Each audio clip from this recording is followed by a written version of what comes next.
Станиславский атындағы орыс драма театры алдағы демалыс күндері 91-ші театр маусымын ашады. Көрермен назарына адами сезім, өмірлік құндылықтар, ішкі жан тебіренсін сипаттар старший сын атты қойылым ұсынылады. Дәстүрлі үрдіспен байқау негізінде Станиславский театрының үздіктерін анықтап, 26 маусым күні театр түнін өткізу де жоспарланып отыр. Өнер ордасындағы ерекше кеш жайында тілші өрбітеді. Алдағы сенбі-жексенбі күндері Станиславский атындағы Қарағанды мемлекеттік орыс драма театры биылғы маусымдық жұмысын қорытындылайды. 91-ші театр маусымының жабылуына орай Ванпиловтың старший сын қойылымын Санкт-Петербургтағы драма театрдың бас режиссері қарағандылық көрермен үшін сахналағалы отыр.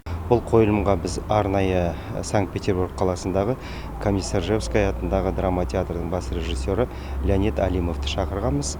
2 айдай уақыт кетті репетицияға. Міне соның нәтижесін көреміз. Бұл спектакль енді бұл мәңгілік тақырыптар, күту, махаббат сезімдері, адалдық хақында.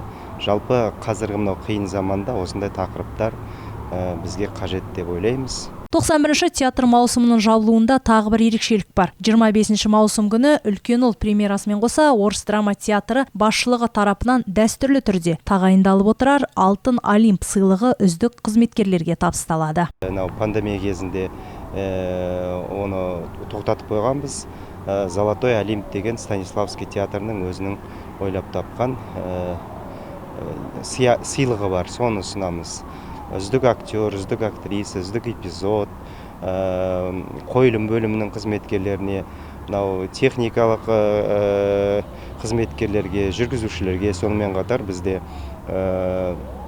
ақпарат қызметкерлеріне деген сыйлығымыз болады, Золотой Олимп, және үздік көрермен деген сыйлығымыз болады.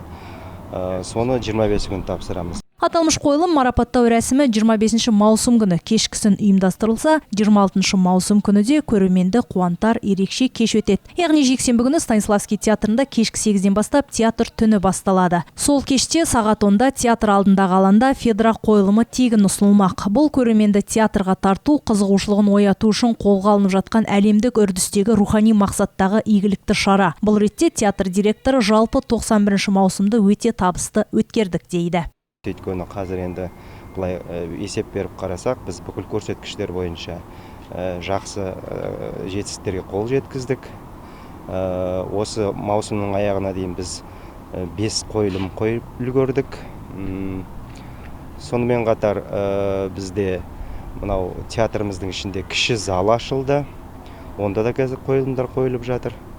Сонымен қатар көптеген мастер-класстар болды.